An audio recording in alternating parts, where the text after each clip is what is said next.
আতের কামগুলো হেরে হেরে থুয়ে চলে গেছে খালাম্মার বাড়িতে আছে। গত ভিডিওতে আপনাদের দেখাইছি, আজকের ভিডিওতে কব কি জন্য বাড়িতে আসলাম।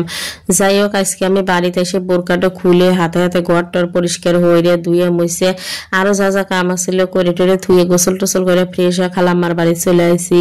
খালাম্মার বাড়িতে আগামীকাল অনুষ্ঠান, আর সেই জন্যই লোকজন আসতেছে। যাই হোক, আমরা তো ওই বাড়িতে সবসময় যাই, এটা তো কারোর অজানা নয় যারা যারা আমার ভিডিও দেখেন। আর এদিকে আসেই দেখি যে আমার খালাম্মার বাড়িতে বড় একটা মাছ লিয়েছে, সেই মাছটা কাটতেছে অন্য একটা মহিলা।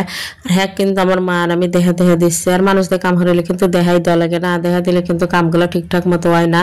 খালাম্মাই যেহেতু সবসময় দেহা দেয়, আর সেই যেহেতু অন্য কামে ব্যস্ত, এই বাড়িতে কাজের তো আর শেষ নাই।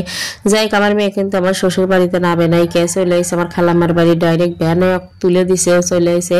আর এসে দেন মার বিমানের পালা শুরু হয়ে গেছে। যারা যত ভালোবাসা থাকে অল্প একটু কথাতেই করে রাগ হয়ে যায়।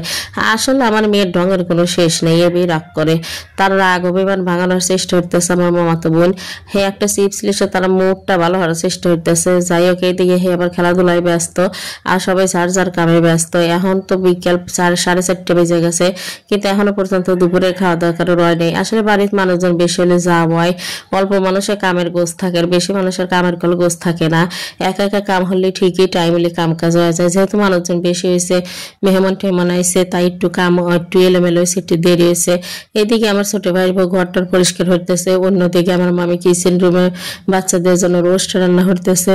আর এক ঘরে আমার খালাম্মা মানে বড় ঘরের জন্য তরকারি রান্না করতেছে। এদিকে চিংড়ি মাছের মূলার শাক রান্না করতেছে। আসলে সব ধরনের আইটেমই এখানে রান্না করা হচ্ছে, কারণ যে যেটা পছন্দ করে সেটাই খাবি। মাছ, মাংস, ছোট মাছ সবই রান্না করা হচ্ছে।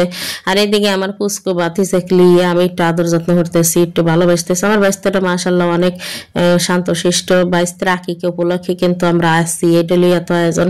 এদিকে আমার মামি তো রোস্ট রান্না করে গোসল হরবার চলে গেছে, আর আমার ছোট ভাই পোলাও রান্না করার দায়িত্ব দিয়ে গেছে। তা আমি গেছি একটু ভিডিও হরার লেগে, তো ছোট ভাই করছে আপাই টোলা সারা হরেন দেখি। আমরা দুজন মিলে পোলাওটা রানছিলাম। এবারে ভাই যে পোলাও রান্না করা কিন্তু আগিলা পদ্ধতি, কিন্তু এখন আর এবারে আমি হরি না। আমি তো বেশিরভাগ সময় রাইস কুকারে মাহাদি হরি। পোলাও আছে কতভাবে রান্না করা যায় তার তো কোনো শেষ নেই। ভাইজে যে সুন্দর করে পোলাওটা আজকে রান্না করছিলাম, দুই ভাই বোনে এত বেশি জ্বর জ্বর আর সুন্দর ছিল কি কব। আর এদিকে মাছটা কাটিয়ে ধুয়ে মেয়ে থুয়ে দিস। আর খালাম্মা দেখা বেরিয়েছে কিচেন রুমে, যে দেখো তো কি কি রানবো, কোন রেখে ভাই রানবো, কারণ টাটকা মাছ সবাই খাইতে পছন্দ করে। এবারে মানুষজন ফ্রিজের জিনিসপাতি তেমন একটা পছন্দ করে না, মানে আপনাদের ভাইয়ের মতো আর কি। যাই হোক, এইদিকে দিন রোস্টের কালারটা কত সুন্দর হয়েছে। বাচ্চাকে বড় মানুষ সহ সবাই এত চেটে পুটে খাইছে। স্পেশাল মানুষের রান্না বলে কথা। আমার মামি যেহেতু রান্না হয়েছে অনেক বেশি মজাও ছিল। খাওয়ার পরে ভয়েসটা দিচ্ছি। আর আমি আমার ভাই মিলে যে পোলাওটা রাঁধছিলাম, তার লুকটা দেখলে আপনারা বুঝতে পারবেন যে কি পরিমাণ সুন্দর হয়েছে। যেমন ঝরঝরা তেমন সুন্দর। যাই হোক, খাওয়া দাওয়ার পর্ব শেষ করে দিয়ে আজকে কিন্তু অনেক রাত পর্যন্ত এনে থেকে বাড়ি চলে গেছিলাম। আজকের ভিডিও এই জানলে সবাই ভালো থাকেন। আল্লাহ হাফেজ, টাটা।